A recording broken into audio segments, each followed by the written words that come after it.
guys, it's Ashley, and in today's video I'm going to be talking about all of the things that I would like to see in the Percy Jackson Disney Plus series that is going to be coming out within the next few years, hopefully. Before I say anything, this video was majorly inspired by Deja from Literary Princess, whose channel I will leave linked down below because she made a video called What I Want to See in the Percy Jackson Disney Plus series that inspired me to make my own video based on this topic because y'all know I love Percy Jackson. I love Rick Riordan. This is by no means going to be a video in which I give you all of this insider information that I've gathered from Rick Riordan's different social media accounts because I don't keep up with it like that. As far as I know, there's a series that's going to be made, there's child actors that will hopefully be cast, and Rick is working on the script. This is just the stuff that I really would like to see in the show, especially after the movies just decided to not do any of it. I'm going to try to focus on just the first book / season of the show because I believe it should be like one book per season. I think I heard that somewhere. I'm going to try my best to focus on that, but there are going to be points where I'm going to go off on tangents probably about other things, so just caution before you get into this video, very, very mild spoilers. I will not spoil anything major, it will just be very mild things that happen in the series that you might already know about if you haven't read the series. So, putting that out there, and I do think there are a few things that we can all agree on before I fully get started in this, and I will list them here. 1. Percabeth and the slow burn romance. 2. Actual child actors who can grow as the series grows. And 3. Seaweed Brain and Wise Girl. Now with those things covered, let's get started. The first thing that I would love to see in this series is just the beginning of the book. When you open The Lightning Thief for the first time and you read the words, "Look, I didn't want to be a half-blood." It's just so iconic Percy that it's like if that shit is not in the show, I'm going to be mad. I'm going to be so angry. I hear that first line and I'm just immediately transported to the first time I read The Lightning Thief. I literally start getting emotional. I just keep thinking about it and I'm like, it would just be such an easy thing to just throw into the beginning of the series. The very first thing that you see. It's like a black screen and it's just like, look, I didn't want to be a half-blood. And then the journey begins. I just want to see it. And to pile a little bit onto this note, something that I didn't write down, but I did just think about, can we please get the Camp Half-Blood t-shirts? I get in the movies when they aged up the characters that it would have been a little weird to see these 16, 17-year-old kids in these bright-ass orange Camp Half-Blood t-shirts in a movie that's supposed to be kind of dramatic, right? I get it. I don't like it because there are 16, 17-year-olds in the camp in the books who still wear the shirts, but I get it a little bit. Not much, but I sort of get it. Not really, but a little bit. If we're going to have actual children in this show, which I'm really, really hoping that we do, can we please get the t-shirts? Oh my god. The only reason that I'm not wearing my shirt right now is because years ago I shrunk it in the wash and I haven't bought a new one. That's it. Otherwise I'd literally be wearing a shirt right now, Camp Half-Blood, because I love it that much. It's just, the shirts, the beads, the necklace, I need. The second thing I want to point out is something that Deja brought up in her video, but I am going to second here because it's just so important. I need to see the side characters, the minor characters who play small roles in the books but end up becoming major league players by the end of the series. I need to see them, and I want to see them represented well. I'm talking about Clarice, Will Solis, Beckendorf, Selena, Rachel Dare. I forgot her name. Oh my god. Like, yes, we all want a perfect Percy and a perfect Annabeth and a perfect Grover, but I also want to see a perfect Will Solis. I want to see a perfect Clarice, a perfect Beckendorf. I need. All of these things are just things that I need in my heart, okay? And obviously if, which is more like when, because these things will happen, because we will get this series renewed and more seasons will come. When we get to the 3rd season that should be based off of the Titan's Curse, I want to see Zoe Nightshade. I want to see Rachel Elizabeth Dare. I want to see Nico and Bianca. I need to see Nico. I need these things desperately, okay? If this is not coming through in the video, I need these things. The minor characters are what made Camp Half-Blood memorable and interesting. It's cool to have 3 awesome main characters that you love and you support and you root for the whole time, but the minor characters and the other campers in Camp Half-Blood made the camp something that you wanted to actually go to. You don't want to go to a summer camp and have there be 3 people you really love and the rest of the people are just like mindless, you know, zombies that are walking around and stuff. We need people with character, with interesting traits and qualities like they were in the book. I wanted to go to Camp Half-Blood so bad, and it was because there was such a nice group of people that made up Camp Half-Blood that made me want to go. So my last point on this matter is that I need a genuine place with genuine people who genuinely make me feel happy while watching this show.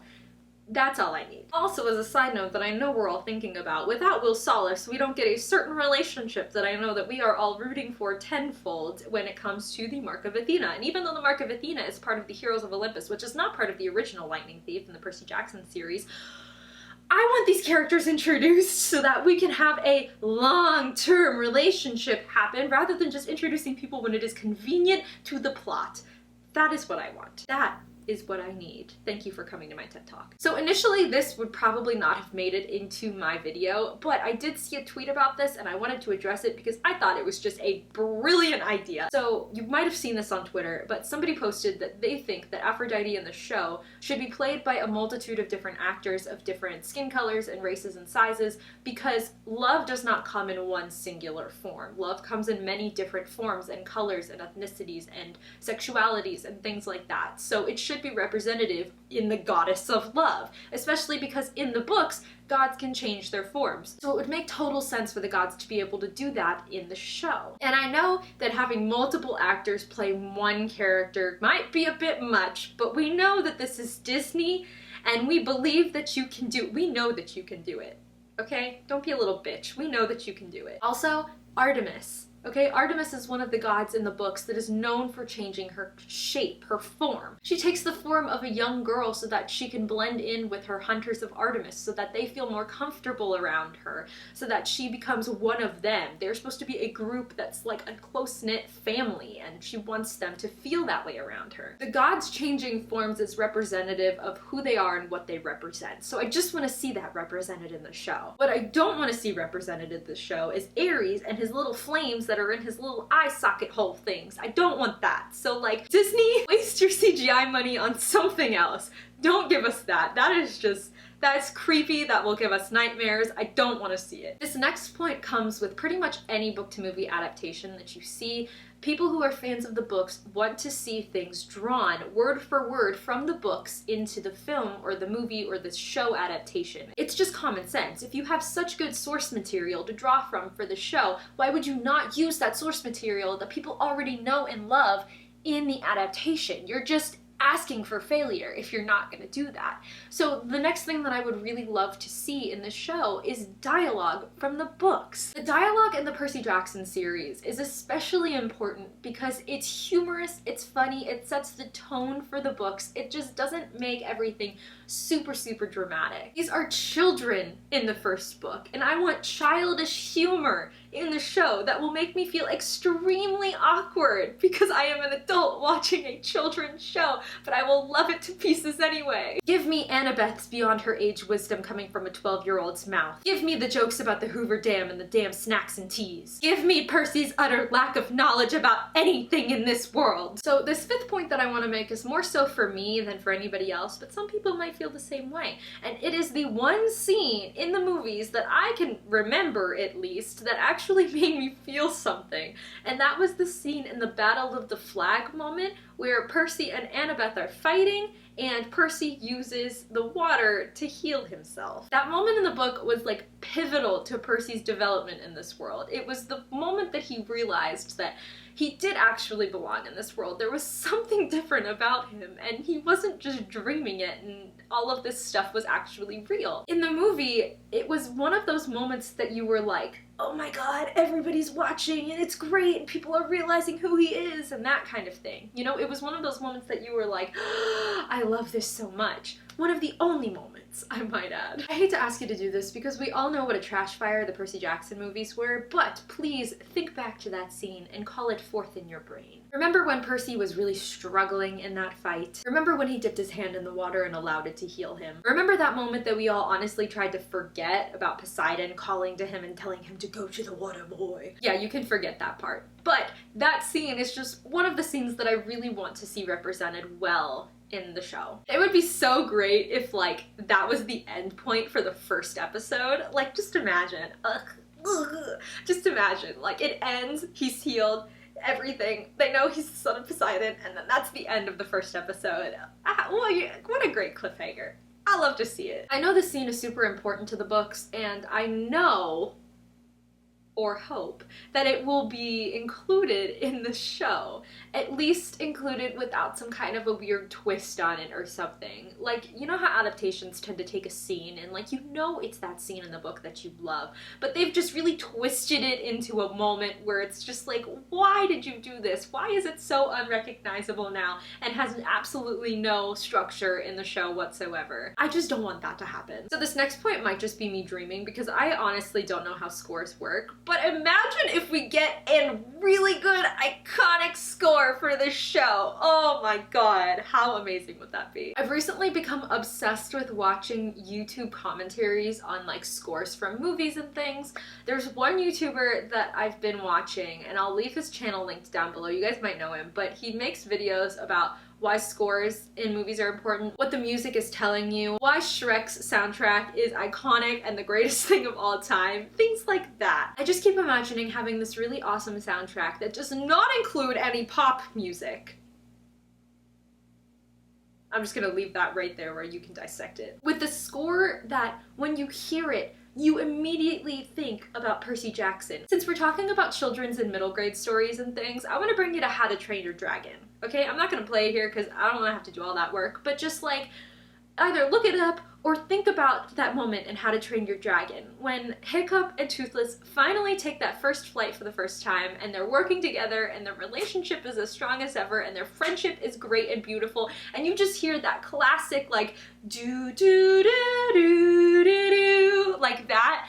Ugh. Every time I hear that song, I start like crying because I love that series so much. And that's all I want for Percy Jackson. I want it to be like that, to that point where like you can hear something from the series and be like, ugh, I love it so much. I love it, I know it, I want to watch it again. In How to Train Your Dragon, think about how that one song defines their relationship. Think about how that one song, okay, has been used in every film and every TV show spin-off that has spawned from the first How to Train Your Dragon movie. Do you get my point? I could go on and on about this for days, but I've never been more obsessed with movie scores than I have now, and I just want Percy to have that. Do they make original scores for TV shows? I don't really know, but like I said earlier, this is Disney and we know you can do it. Now this next point I want to make is about one that I don't think is going to be featured a whole lot in at least season 1, but as the show progresses, this character is going to be wildly important, and that is Sally. Sally Jackson, Percy's mother. We all know that YA cliche where you know you're reading a YA book if the main character's parents are either missing, dead, or non-existent. But in the Percy Jackson case, even though it's not a YA, it's a middle grade, but Sally plays such an important role in these books, and it just keeps Percy grounded to everything that he has known in the past, despite all of these things that are being thrown at him and this whole new world that he's discovering. Sally is like the best mom. Like, all of the blue food that she makes, if we don't get blue food in the TV show, I'm gonna be so sad because that is just so iconic Percy. I believe she's in like nearly every book, if not every book in the Percy series. I feel like people overlook her character all the time, but honestly, every time she comes into the book, I'm like, Sally, bring it in, girl. And so the final note that I want to make about something that I want to see in this series is one that I feel like we can all agree on, and that is the iconic. You drool when you sleep. I feel like this is just a self-explanatory point when it comes to Percy and Annabeth's relationship, so I'm just gonna leave this here with no further commentary. So I think that's everything that I wanted to talk about. I know that I probably left off so many things because it's been a year since I reread the Percy Jackson series as a whole, so please let me know in the comments if there's anything that you would like to see that I did not call out already. Please make sure to go check out Deja's video, which I will have linked in the description below, because her video talks about a lot of stuff that I did not mention, including the found family relationship relationship that Annabeth, Luke, and Talia have. I didn't want to compound on that anymore because she made a lot of good points with it, so I just want you guys to go watch that video. I'm so excited to see where this show is going to go, especially because Rick Riordan keeps saying that he's at the helm of writing the script. I really hope that this is a show that he will have a major hand in the production of, rather than just being shown something that they already did and not really being able to say anything about it. And while he's already confirmed that he'll be writing a lot of it and that the actors will be the age that they should be, there's still so much that goes into producing a show that really terrifies me a little bit. Like, they've already gotten a movie, they've already gotten a musical. This could be one of the last chances for these characters to make it on screen unless they do some kind of a reboot or something, which I would love to see, but at the same time, what are the odds of that happening? So while I want this show immediately so that I can devour every second of it as soon as I can, I really hope that they take their time with this and they use the whole 2 years that I think I read somewhere that they have to create, write, cast, produce, like all of these things that they put into a show. I really hope that they do that with this one. I know that some people really want to see it like immediately, but just know that there's a huge difference between a show that's produced within 1 year and a show that takes a couple of years. And I really just want it to be the best that it can be so that we all don't complain again like we did with the trash fire of the films. So guys, I think that's going to be it for this video. If you would like to find me on social media, all of my links will be in the description below, but other than that, thank you so much for watching, and I will catch you later. Goodbye!